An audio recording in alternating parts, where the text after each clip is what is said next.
ونعوذ باللہ من شرور انفسنا ومن سیئات اعمالنا من يهده الله فلا مضل له ومن يضلل فلا هادي له ونشهد ان لا اله الا الله وحده لا شريك له ونشهد ان محمدا عبده ورسوله.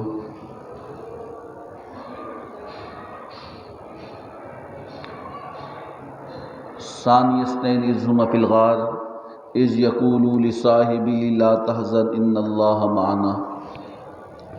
آمنت باللہ صدق اللہ العظیم صدق رسولہ النبی الکریم الامین.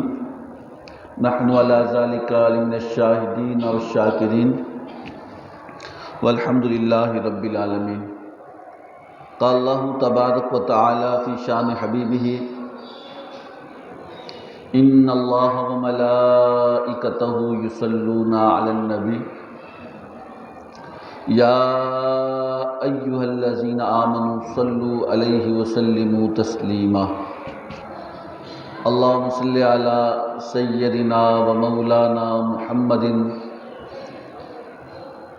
صاحب التاج والمعراج والبراق والعلم دافع البلاء والوباء والقحط والمرض والعلم اسمہ مکتوب مرفوع منقوش فی اللوح والقلم سید العرب والعجم جسمہ مقدس معطر مطہر منور فی البیت والحرم شمس الضحیٰ بدر الدجا صدر العلا نور الہدا کافی الورا مصباح الظلم جمیل الشیم شفیع الامم صاحب الجود والکرم واللہ عاصمہ وجبریل خادمہ والبراق مرکبہ والمعراج سفرہ وسدرۃ المنتہی مقامہ وقاب قوسین مطلوبہ والمطلوب مقصودہ والمقصود موجودہ سید المرسلین خاتم النبیین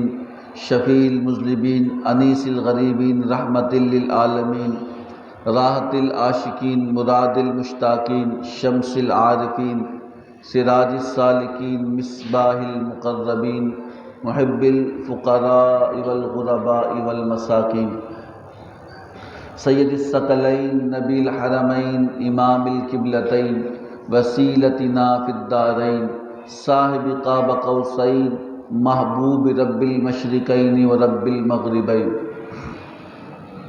جد الحسن والحسین مولانا و مولا الثقلین ابی القاسم محمد ابن عبداللہ نور من نور اللہ یا ایہا المشتاقون بنور جمالہ صلو علیہ وآلہ وسلموا تسلیما. اللہم صلی علی سیدنا محمد. حمد و ثنا کے بعد قرآن مجید فرقان حمید کی ایک مختصر آیت کریمہ تلاوت کرنے کا شرف حاصل کیا. خالق کائنات سے دعا ہے حق کہنے حق سننے اور ہم سب کو اس پر عمل کرنے کی توفیق عطا فرمائے. جمادی الثانی کا ماہ مبارک میں ہم لوگ داخل ہیں اور زندگی اپنی رفتار کے ساتھ گزر رہی ہے اور نہ چاہتے ہوئے بھی ہم ایک ایک سانس اور ایک ایک لمحہ موت کے قریب ہوتے جا رہے ہیں اور نہ جانے کب ہماری زندگی کا پیغام آئے اور ہم اس دنیا سے کوچ کر کے اس جہاں میں چلے جائیں. تو اسی لیے اللہ کے نبی صلی اللہ تعالی وسلم نے بارہا بار ایک بات سمجھانے کی کوشش کی کہ انسان کی دنیا کی زندگی ایسے ہے کہ جیسے کوئی شخص کسی سفر میں کسی علاقے میں آتا ہے اور وہاں کچھ دیر قیام کرنے کے بعد پھر رخت سفر باندھ لیتا ہے. تو انسان مسلسل سفر کی حالت میں ہے اور ٹھکانہ منزل یہ جہان نہیں ہے، بلکہ اس جہان سے گزر کر اس نے اگلے جہان کی طرف کوچ کر جانا ہے۔ اور اسی وجہ سے نبی کی تربیت یافتہ اصحاب رسول اور اصحاب رسول کے تربیت یافتہ لوگ اور اولیاء اللہ اکرام جو قیامت تک آنے والے ہیں، ان کے تربیت یافتہ جتنے بھی لوگ آپ کو ملیں گے، وہ اس بات کی طرف آپ کو ضرور رغبت دلائیں گے کہ آپ ان باتوں میں اپنا وقت ضائع نہ کریں کہ میں یہ کر لوں گا، اس چیز کو حاصل کر لوں گا، یا مجھے وہ مل جائے گا تو کیا ہوگا اگر کسی کو کوئی چیز مل جائے۔ کچھ دیر کے لیے انسان کی تو ایک نفسیاتی معاملہ یہ بھی ہے کہ فطرتی معاملہ ہے کہ انسان مسلسل کسی ایک چیز سے رہ کے اکتا جاتا ہے اور اس کے بعد اس کو نئی چیز کی طلب ہوتی ہے، اور انسان مسلسل کسی ایک چیز کے ساتھ رہنا بھی پسند نہیں کرتا، وہ ایک کے بعد دوسرے کی تلاش میں ہوتا ہے اور ایک منزل کے بعد دوسری منزل کی تقدوں میں لگ جاتا ہے۔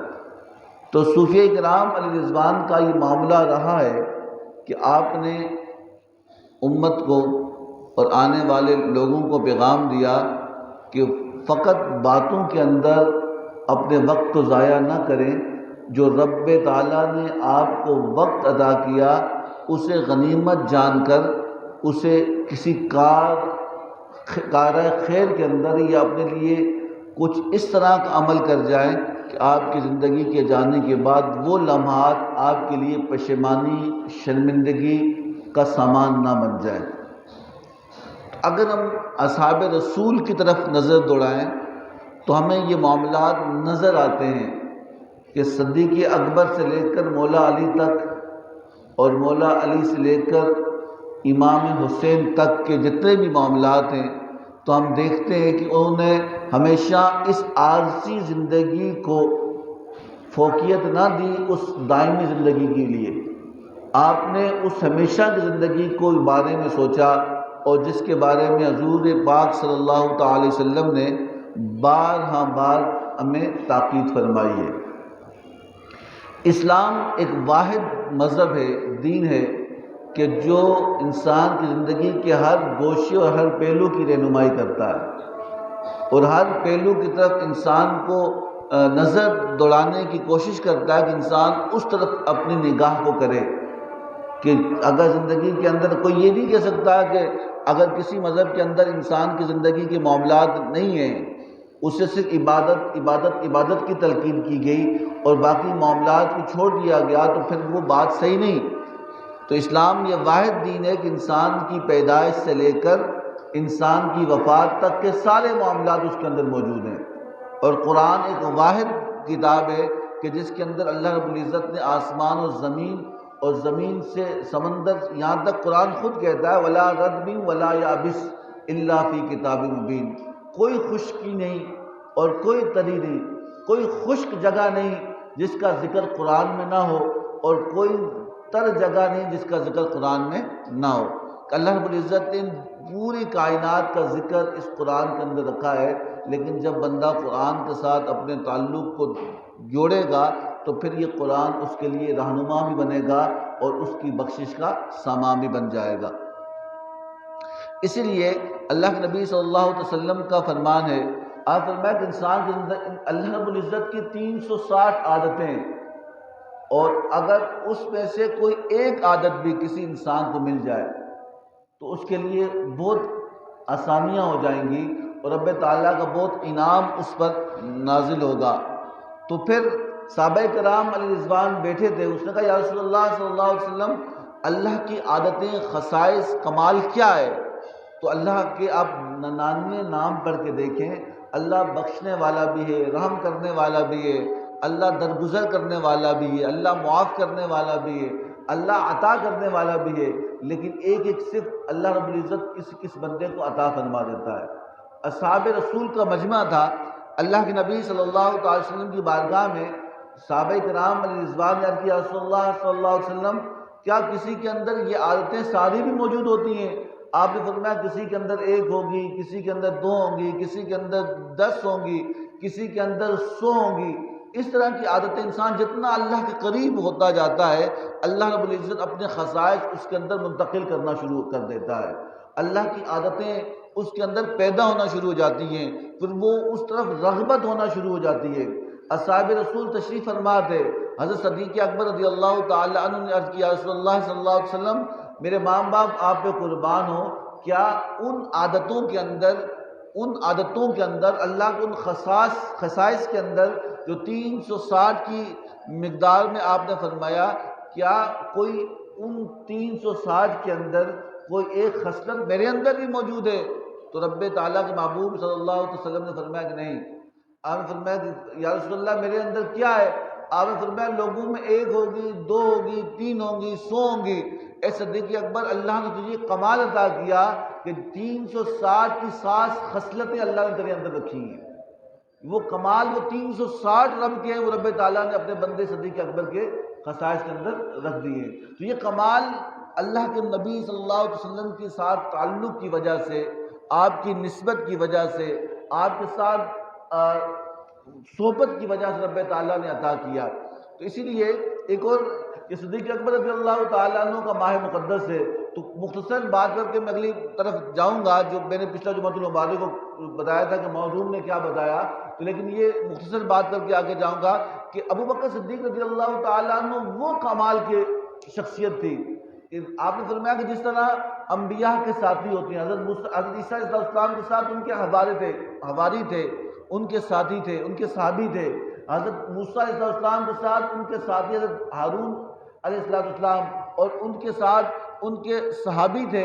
اور اسی طرح ہر نبی کے ساتھ کوئی نہ کوئی صحابی تھا، کوئی نہ کوئی مددگار تھا، کوئی نہ کوئی ساتھ چلنے والا تھا، کوئی نہ کوئی آپ کی بات پہ لبیک کہنے والا تھا۔ تو فرمایا کہ یا رسول اللہ صلی اللہ علیہ وسلم، اللہ رب العزت نے پہلے دنیا کے اندر لوگوں کو دلوں کو دیکھا، ہم تو پیدا نہیں ہوئے، اللہ میں جانتا ہے۔ اب قیامت تک جو آنے والا اللہ انہیں بھی جانتا ہے، قیامت تک جو لوگ آنے والے ہیں اللہ انہیں بھی جانتا ہے۔ تو رب ایک حدیث مبارکہ کا مفہوم ہے، روایات میں آتا ہے کہ رب تعالیٰ نے جتنے لوگوں نبیوں کو چنا اور ان کے ساتھیوں کو بھی چنا اللہ رب العزت نے، اور اللہ رب العزت نے قیامت تک آنے والے لوگوں کو دلوں کو دیکھا، اور سب سے اعلیٰ دل، سب سے اعلیٰ لوگ اور سب سے اعلیٰ خصلت کے جو لوگ تھے، رب تعالیٰ نے ان لوگوں کو چن کر اپنے محبوب کا ساتھی بنا دیا۔ یعنی صحابہ کرام وہ ہستیاں ہیں کہ جن کو رب تعالیٰ نے چنا ہے، جن کا کمال، جن کے دلوں کو اللہ رب العزت نے دیکھا، اور ان کو دیکھ کر رب تعالیٰ نے اپنے محبوب کے ساتھیوں کے لیے کیا کر دیا؟ منتخب کر دیا ہے۔ سمجھا نہیں بات کی؟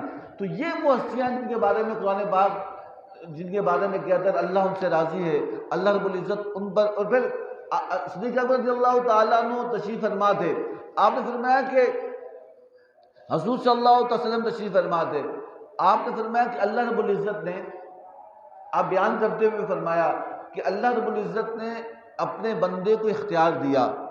کیا دیا؟ میرے ساتھ چلیں، کیا دیا؟ اللہ نے اپنے بندے کو اختیار دیا کہ وہ اختیار کیا تھا؟ وہ چاہے تو ادھر ہی رہے، وہ چاہے تو میرے پاس واپس لوٹ آئے۔ حضور بیان فرما رہے ہیں، آپ فرمایا کہ اللہ کے بندے نے اس بات کو پسند کیا کہ وہ اللہ کے پاس جائے۔ یہ عام مجلس تھی اور صحابہ کرام علیہ رضوان تشریف فرما تھے، تو سب یہ بات سن رہے تھے، تو صدیق اکبر رضی اللہ تعالیٰ عنہ رونے لگے، آپ کی آنکھوں سے آنسو جاری ہونے لگے۔ تو صحابہ نے پوچھا کہ آپ کیوں روتے ہیں؟ کہا تمہیں پتہ نہیں محبوب نے کیا کہا؟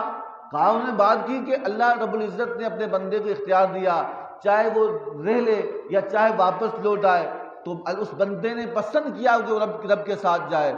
کہا کہ تمہیں بات سمجھ نہیں آئی کہ حضور ہم سے جدا ہونے والے ہیں؟ وہ بندہ خاص کون ہے کہ جس کو رب اختیار دیتا ہے؟ ہمارے یہاں کئی طرح کے لوگ، اور قیامت تک آنے والے لوگوں کو یہ سوال آتا بھی ہوگا کہ بھائی اختیار کا معنی کیا ہوتا ہے؟ موت اختیاری نہیں ہے، موت اختیاری نہیں۔ ہم میں سے کوئی شخص نہیں جانتا کہ ہم کب مریں گے، ہر شخص یہ کہتا ہے کہ اللہ جانتا ہے کب مریں گے، لیکن محبوب کی شان یہ ہے، رب تعالیٰ نے اپنے محبوب کو اختیار دیا کہ آپ میرے پاس آنا چاہتے کہ نہیں آتے؟ یہ حضور کے حدیث مبارک آپ نے فرمایا کہ اللہ نے اپنے بندے کو اختیار دیا کہ وہ چاہے وہ آئے چاہے وہ رک جائے، تو اس بندے نے رب کے ساتھ جانا پسند کیا۔ تو صدیق اکبر رونے لگے، کہا یا رسول اللہ صلی اللہ علیہ وسلم میرے ماں باپ آپ پہ قربان ہوں تو آپ ہم سے جدا ہونے والے ہیں، آپ ہم سے جدا ہونے والے ہیں۔ تو یہ کمال تھا صدیق اکبر، وہ خاص صحابہ کرام علیہ رضوان کے اندر وہ مقام رب تعالیٰ نے انہیں عطا کیا کہ آپ کو رب تعالیٰ کا یار غار بھی بنایا، سفر میں بھی ساتھ تھے، اور آپ جب آپ نے ہجرت کی تب بھی ساتھ تھے، جب آپ گھر میں ہوتے تب بھی آپ کی زیادہ سے زیادہ سنگت حضور کے ساتھ تھی۔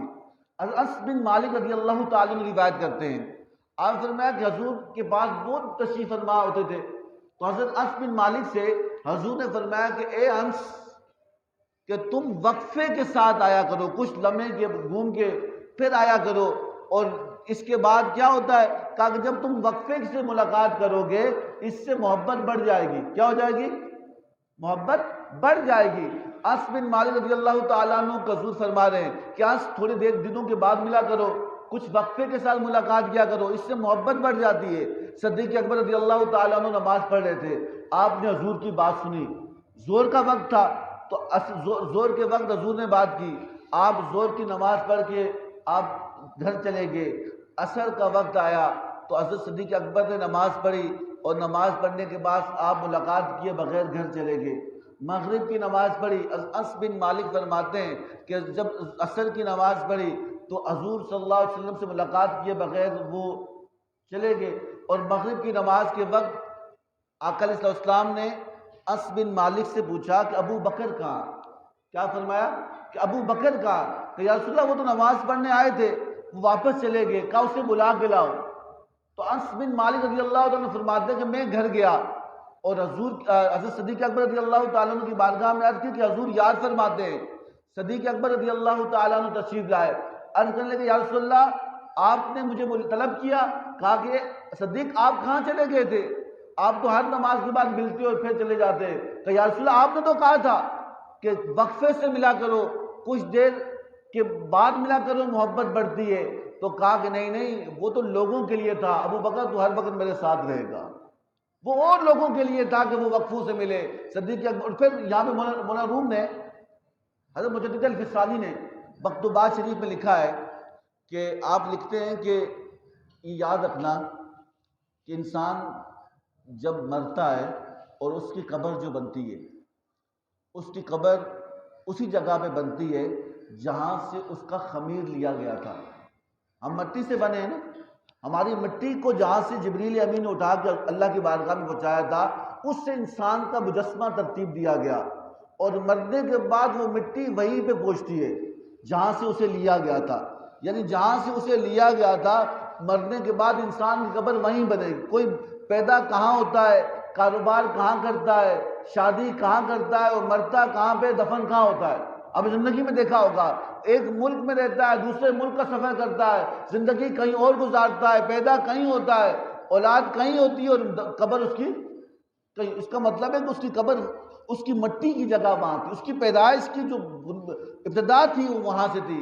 تو حضرت مجدد الفسانی علیہ رحمہ فرماتے ہیں، آپ فرماتے ہیں کہ ابو بکر صدیق رضی اللہ تعالیٰ عنہ کا خمیر جہاں سے اٹھایا تھا وہیں سے حضور کا خمیر بھی اٹھایا تھا۔ حضور کے ساتھ آپ کی قبر انور ہے، جہاں پر آپ کو دفن کیا گیا وہاں پہ حضور کا پڑوس تھا۔ یعنی اللہ رب العزت نے دنیا میں بھی ساتھ صدیق اکبر کو رکھا، اور روز قیامت تک، معاشر تک اور قیامت کے دن تک جو سنگت تھی صدیق اکبر کے حضور کے ساتھ تھی۔ یہ محبت، یہ کمال کسی اور کو اللہ نے عطا نہیں کیا۔ ایک روایت فرماتے ہیں، علی کرم اللہ وجہ کریم کے بارے میں روایت میں آتا ہے، آپ کے رشتے کی بات تھی، آپ کے رشتے کی بات تھی۔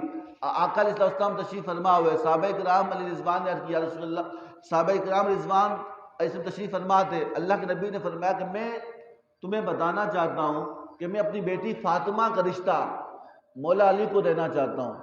تو سب نے کہا یا رسول اللہ جس طرح آپ چاہیں، یہ آپ کی مرضی ہے، اللہ کا حکم ہے، آپ کو جس طرح آپ چاہیں وہ بہتر ہے۔ صدیق اکبر تشریف فرما تھے، آپ خاموش تھے، اور آپ نے خاموشی کے اندر جب حضور اس مجلس سے اٹھے تو صدیق اکبر خاموشی سے باہر آئے، عرض کرنے لگے یا رسول اللہ صلی اللہ علیہ وسلم آپ رشتہ جہاں مرضی کریں، جہاں مرضی کریں اور جو کچھ کریں، آپ کی جہاں دل کرتا ہے صدیق اکبر آپ کے ساتھ ہے، لیکن یا رسول اللہ میں آپ کی بارگاہ میں عرض کرتا ہوں، آپ نے فاطمہ کے لیے کچھ بنایا ہے، کچھ انتظام کیا ہے؟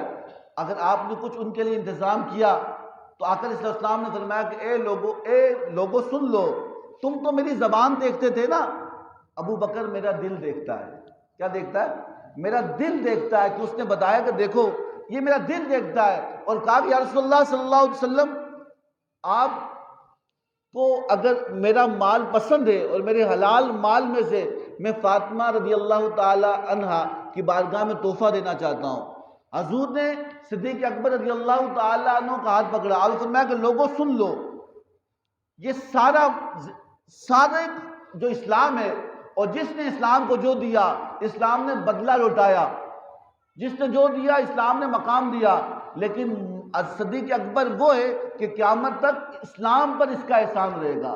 کبھی حجر میں، کبھی جنگ میں، کبھی کس مقام پہ صدیق اکبر اپنا سارا مال حضور کے قدموں میں رکھ دیتے۔ آپ فرمایا کہ ایک لوگوں یاد رکھنا، سب کے احسان دے دیے لیکن صدیق کا احسان قیامت تک باقی ہے۔ اور صدیق اکبر رضی اللہ تعالیٰ عنہ جب یہ بات سنتے نا آپ رونے لگتے۔ آپ فرماتے یا رسول اللہ یہ کیا کہتے ہیں؟ انا و مالی، یا رسول اللہ یہ میں اور میرا مال یا رسول اللہ سب آپ کا ہے۔ یہ آپ نے کیسے کیا؟ صدیق کا مال، صدیق بھی آپ کا، اس کا مال بھی آپ کا، اس کی اولاد بھی آپ کی، آپ جو چاہیں ان کے ساتھ کر سکتے ہیں۔ یہ محبت تھی صدیق اکبر رضی اللہ تعالیٰ عنہ کی۔ تو انشاءاللہ تعالی پورا مہینہ صدیق اکبر کا ہے، اور یہ ان کی یاد میں اہل سنت اور مسلمان لوگ بناتے ہیں۔ اور پھر فرمایا روایات میں یہ بھی آتا ہے کہ نیک لوگوں کا ذکر عبادت ہے۔ کیا ہے؟ نیک لوگوں کا ذکر کیا ہے؟ عبادت ہے۔ اللہ رب العزت نے اس پر بھی اجر عطا فرمائے گا، اس پر بھی رب تعالیٰ مقام عطا فرمائے گا۔ اور پھر ہم اللہ سے دعا کرتے ہیں کہ یا اللہ روز قیامت ہمارا حشر بھی صدیق اکبر کے ساتھ ہو۔ مولا علی کرم اللہ وجہ کریم تشریف فرما تھے نا، آپ فرمایا کہ اے علی میں نے حضور سے، ابو بکر روایت کرتے ہیں کہ میں نے حضور سے سنا، آپ نے فرمایا کہ کوئی شخص اس وقت تک جنت میں نہیں جائے گا جب تک علی اس سے راضی نہ ہو، مولا علی جس سے راضی نہ ہو۔ کہا کہ علی تیری محبت انہیں جنت میں لے کے جائے گی۔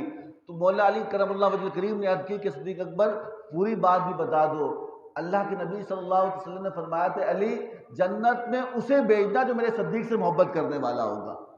یعنی جنت کے دروازے میں صدیق اکبر رضی اللہ تعالیٰ عنہ سے محبت کرنے والا شخص ہی داخل ہوگا۔ سمجھا نہیں بات کی؟ تو اس لیے ہم اپنی زندگی کے معاملات کو ایسے رکھیں کہ ہم اللہ کے نبی سے تعلق رکھنے والے ہر چیز سے محبت کریں۔ جب حضور سے تعلق رکھنے والے ہر چیز سے ہمیں محبت ہوگی تو پھر رب تعالیٰ بھی پھر ہمیں رسوا ہونے نہیں دے گا۔ اور پھر انشاءاللہ تعالیٰ اللہ سے دعا کریں کہ اللہ تعالیٰ ہم سب کو صحیح معنوں میں دین پہ چلنے کی توفیق عطا فرمائے۔ میں نے گزشتہ جمعۃ المبارک کو ایک بات کی تھی، میں نے کہا مختصر کہوں گا، حضرت بایزید بسطامی علیہ رحمہ کی۔ حضرت بایزید بسطامی غوث پاک کے زمانے سے پہلے کے بزرگ ہیں۔ آپ حضرت بایزید بسطامی علیہ رحمہ کے بارے میں آتا ہے، آپ فرماتے ہیں کہ آپ کے ہاتھ میں کفن چور نے توبہ کی۔ اس نے کہا مجھ سے غلطی ہوگی، بڑے کفن چوری کیے۔ تو آپ نے اس سے پوچھا کہ تو نے کتنے کفن چوری کیے ہوں گے مسلمانوں کے؟ جب بندے مر جائیں تم نے قبریں کھود کے کتنی کفن چوری کیے؟ اس نے کہا 1000 بندے ہوئے۔ کتنے؟ 1000 بندوں کی قبریں کھولی اور ان کے میں نے کفن چوری کیے، اور کفن چوری کرنے کے بعد میں نے اسے بیچ ڈالے۔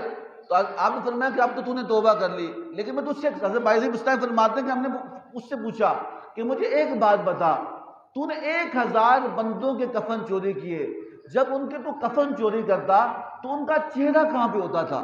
ہمارے یہاں نہیں ہوتا کہ میت کو جب دفن کرتے ہیں اس کا چہرہ قبلے کی طرف کرتے ہیں، قبلے کی طرف چہرہ کرتے ہیں کہ اس کا چہرہ قبلے کی طرف ہو۔